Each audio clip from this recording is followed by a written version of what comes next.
Kira-kira kenapa ya pekerja justru tidak mau menggunakan alat pelindung diri pada saat bekerja?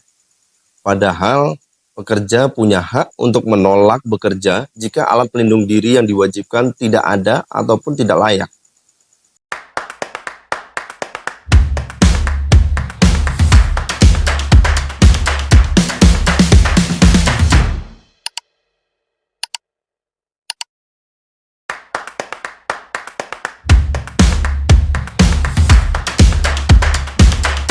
Selamat datang di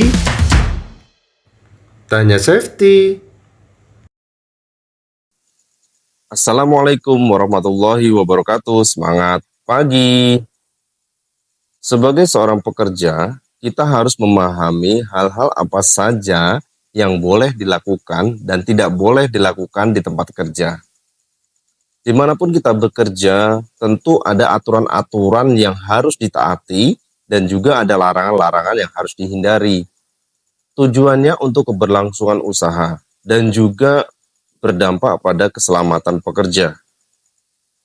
Pada video kali ini, Tanya Safety akan membahas mengenai kewajiban dan hak pekerja yang perlu dipenuhi dari aspek keselamatan dan kesehatan kerja.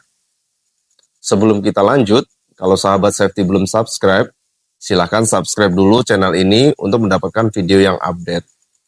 Simpan videonya untuk menonton di lain waktu, bagikan kepada teman-teman yang lain agar bisa bermanfaat. Video ini masih mengacu pada Undang-Undang Nomor 1 1970 tentang keselamatan kerja.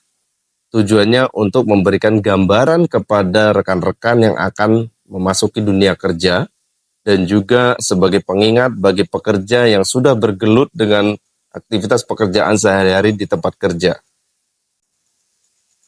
Undang-Undang Nomor 1 Tahun 1970 tentang keselamatan kerja mengatur kewajiban pengusaha dan juga kewajiban dan hak pekerja. Kita bahas dulu tentang hak dan kewajiban tenaga kerja. Ada 5 kewajiban dan hak tenaga kerja. Yang pertama, memberikan keterangan yang benar bila diminta oleh pegawai pengawas dan atau ahli keselamatan kerja. Yang kedua, memakai alat-alat pelindungan diri yang diwajibkan. Yang ketiga, mematuhi dan mentaati semua syarat-syarat keselamatan dan kesehatan kerja yang diwajibkan. Yang keempat, meminta pada pengurus agar dilaksanakan semua syarat-syarat keselamatan dan kesehatan kerja yang diwajibkan.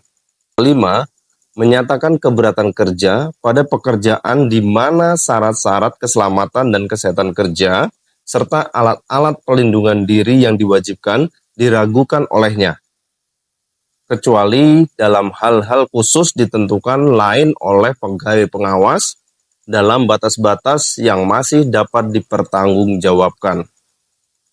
Oke, kita bahas satu-satu kewajiban dan hak tenaga kerja ini.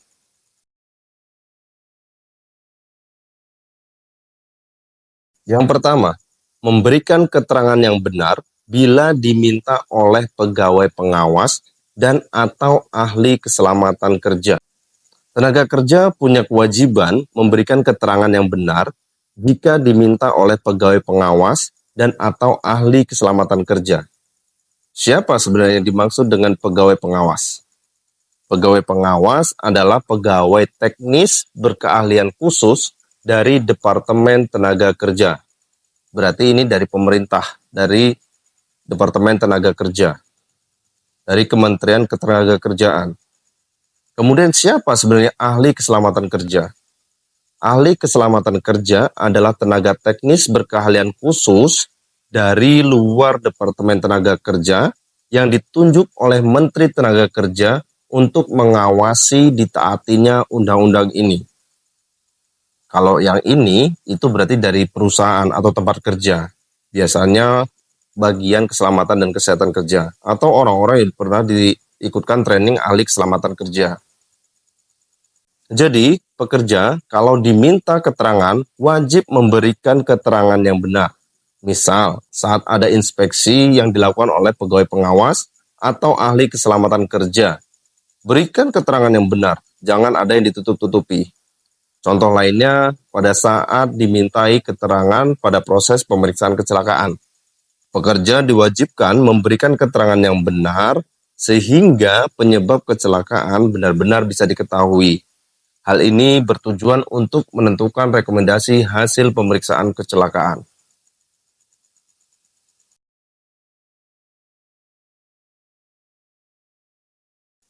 Terus yang kedua ini adalah memakai alat-alat pelindung diri yang diwajibkan. Untuk melindungi pekerja dari bahaya-bahaya yang mungkin muncul dalam aktivitas pekerjaan, pengurus ataupun pengusaha akan menyediakan alat pelindung diri secara cuma-cuma sesuai dengan identifikasi yang ditentukan. Tenaga kerja diwajibkan memakai alat pelindung diri yang telah ditetapkan. Cara menggunakannya pun juga harus sesuai dengan yang telah ditentukan. Pemakaian alat pelindung diri yang tidak sesuai akan berdampak pada pengurangan fungsi dari alat pelindung diri tersebut. Sebagai contoh, ketika diberikan helm, ketika memakainya tidak benar, maka itu berpotensi mengurangi proteksi dari helm tersebut terhadap kepala kita. Contoh lain, penggunaan air muff ataupun air plug yang tidak sesuai, maka fungsi dari air plug ataupun air muff tersebut bisa berkurang.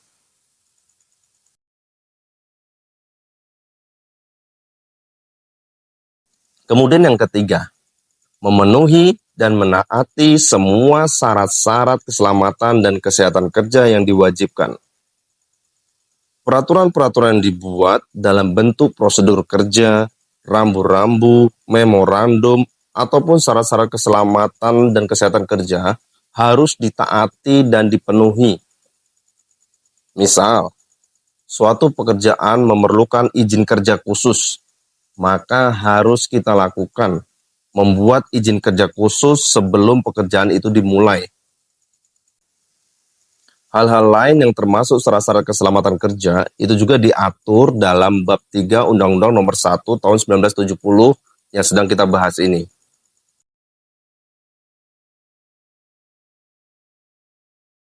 Kemudian yang keempat, meminta pada pengurus agar dilaksanakan semua syarat-syarat keselamatan dan kesehatan kerja yang diwajibkan. Selain kewajiban yang sudah kita bahas dari nomor 1 sampai dengan nomor 3 tadi, pekerja juga punya hak.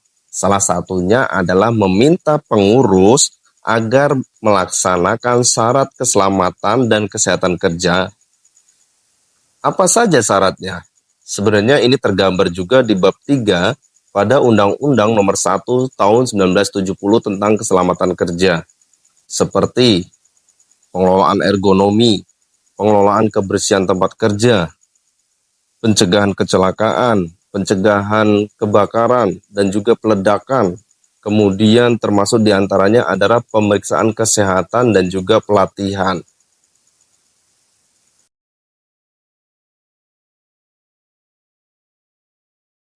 Yang kelima, menyatakan keberatan kerja pada pekerjaan di mana syarat keselamatan dan kesehatan kerja serta alat-alat pelindungan diri yang diwajibkan diragukan olehnya, kecuali dalam hal-hal khusus ditentukan lain oleh pegawai pengawas dalam batas-batas yang masih dapat dipertanggungjawabkan.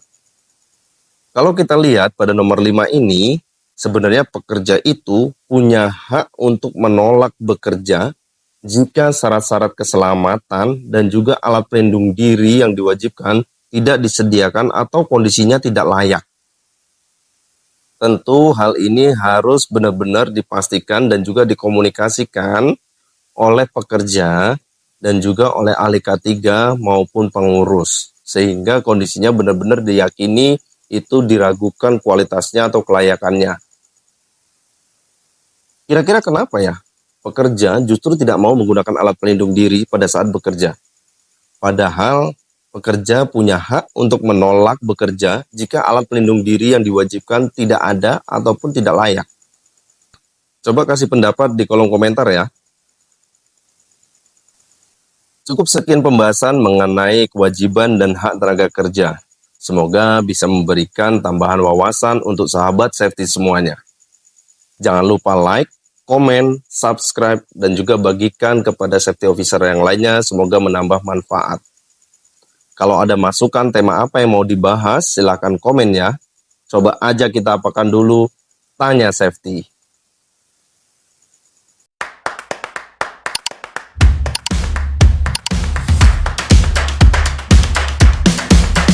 Terima kasih sudah menonton video kami di Tanya Safety.